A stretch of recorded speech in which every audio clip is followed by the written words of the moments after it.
খবরদার ভাই, রাতের বেলা পিছন থেকে কেউ ডাকলে ভুলও কিন্তু পিছের দিকে তাকাবেন না, তাহলে কিন্তু বড় ধরনের বিপদ হতে পারে। রাত্রিকালীন সময়ে যদি কেউ পেছন থেকে ডাকে এবং স্পষ্ট আপনি শুনতে পাচ্ছেন যে আপনাকে কেউ পেছন থেকে ডাকছে অথচ কোনো মানুষ নেই, ভুলেও আপনি ঘাড় ঘুরিয়ে তাকাবেন না। হয় বডিলি পুরোটা আপনি ঘুরবেন অথবা ঘাড় ঘুরিয়ে এভাবে তাকাবেন না। কি করবেন? যখন দেখতেছেন একবার, দুইবার, তিনবার আপনাকে ডাকছে, আয়াতুল কুরসিটা আপনি মনে মনে পড়ে নেবেন। আয়াতুল কুরসি পড়ে বডিলি আপনি পুরোটা ঘুরে যাবেন, দেখবেন কিচ্ছু না, ইনশাআল্লাহ চলে যাবে এবং ভয়টাও কেটে যাবে। জিন আপনার কখনো টুটি চাপে ধরবে না যদি আপনি পবিত্র থাকেন, যদি আপনার ভিতরে আয়াতুল কুরসির সম্পদ থাকে। যখন রাস্তা দিয়ে হেঁটে যাবেন অনেক সময় দেখবেন কখনো পেছন থেকে বিড়াল দৌড় মারতেছে অথচ বিড়াল এই সময় থাকার কথা না। কখন থেকে কুকুর আপনার পেছনে পেছনে দৌড়াচ্ছে অথচ কুকুর এই সময় রাস্তায় থাকার কথা না। আপনি দেখতে পাচ্ছেন সাপ আপনার পেছনে আপনাকে অনুসরণ করছে, প্রথমে সাপকে ইট তুলে মারবেন না। বিড়াল আসলে বিড়ালকে লাথি দিবেন না। আমার চেনা আমার কাছের লোক রাত্রিবেলায় পেশাব করতে আম গাছ তলায় গেছে, আম গাছ পেশাব করার পরে পেছনে দেখতেছে এক বিড়াল দাঁড়িয়ে আছে। ফুটবল খেলতে ভালো, দিছে বিড়ালটা একটা লাথি। বিশ্বাস করেন পরের 3 দিনের মাথায়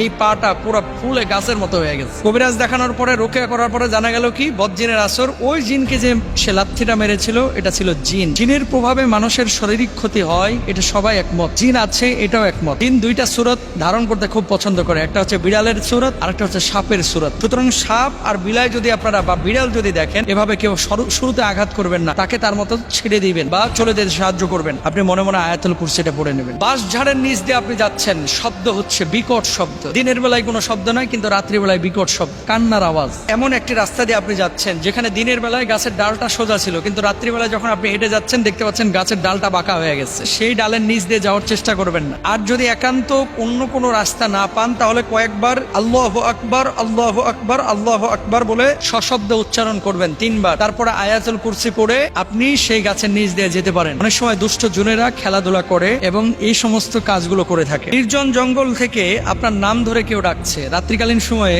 এটা হয় গ্রাম অঞ্চলে বিশেষ করে। বাড়ির পাশে গরুস্থান আছে অথবা বাড়ির পাশে পুকুর বা পুষ্করণী আছে, বাড়ির পাশে কোনো জঙ্গল আছে, আপনারা কে যেন নাম ধরে ডাকছে। হঠাৎ ঘুম থেকে জাগ্রত হলেন, কে যেন আমাকে নাম ধরে ডাকছে। জানলা খুলে দেখেন কিছুই নাই। আপনাকে একটা বিষয় বলি, যখন নাম ধরে কেউ ডাকবে হুট করে তার সামনে বের হয়ে চলে যাবেন না, আপনার ক্ষতি হতে পারে। যখন আপনার নাম ধরে ডাকা হবে আয়াতুল কুরসি পড়বেন, পড়ে চারিদিকে ফুৎকার দিবেন। রাস্তা দিয়ে হেঁটে যাচ্ছেন, মনে হচ্ছে গাছের মাথায় কে যেন বসে আছে ছায়ার মতো, আবার কাছে যেয়ে দেখছেন কিচ্ছু নাই। যখন এরকম অস্তিত্ব দেখবেন তখন মাথা উঁচু করে তাকাবেন না, মাথা নিচু করে আল্লাহু আকবার, আল্লাহু আকবার বলবেন এবং আয়াতুল কুরসি বলে মাথা নিচু করে আপনি সরে যাবেন, ওই নিচ দিয়ে চলে যাবেন। বারবার উপরে তাকাবেন না, ক্ষতি হবে। হঠাৎ ঘরে দেখতে পেলেন, ঘরে ঢোকার পরে আপনার মতো কেউ চেয়ারে বসে আছে অথবা আয়নার সামনে কেউ দাঁড়িয়ে আছে, অথবা আপনার বাপ মারা গেছে, মা মারা গেছে, আপনার বাপ মার মতো কেউ যেন দাঁড়িয়ে আছে। খবরদার, যদি এরকমটা হয়ে থাকে, আপনার মতো কেউ কাউকে দেখলে আল্লাহু আকবার বলে চিৎকার দেবেন এবং আয়াতুল কুরসি পড়বেন। ডান কাত হয়ে সবসময় শুবেন। এরকম কোন অশ্লীল আকৃতি দিয়ে আপনি শুয়ে থাকবেন না। এই চরিত্রটা বা এই আকৃতিটা জিনের খুব পছন্দ এবং এই ধরনের প্রবলেম আপনি ফেস করবেন যদি এইভাবে নিয়মিত শুয়ে থাকেন। বোবা জিন ধরবে। পানিতে নামার পরে মনে হচ্ছে পেছন থেকে কেউ টানছে, আল্লাহু আকবার বলেন, আয়াতুল কুরসি পড়েন। রাতের বেলায় আয়না কম দেখবেন। যদি আপনি কোনো মিষ্টি জাতীয় জিনিস রাস্তাঘাটে বসে খান নির্জন এলাকায়, ওখানে যদি কোনো প্রাণী এসে হাজির হয়, তাহলে এই মিষ্টি জাতীয় জিনিসটা তারা শেয়ার করবেন। তৈলাক্ত কোনো মিষ্টি জাতীয় জিনিস এগুলো রাত্রিবেলায় হাতে নিয়ে মুভ করবেন না, কারণ কি এগুলো জিনদের পছন্দের খাবার। আর যখন আপনি এগুলো নিয়ে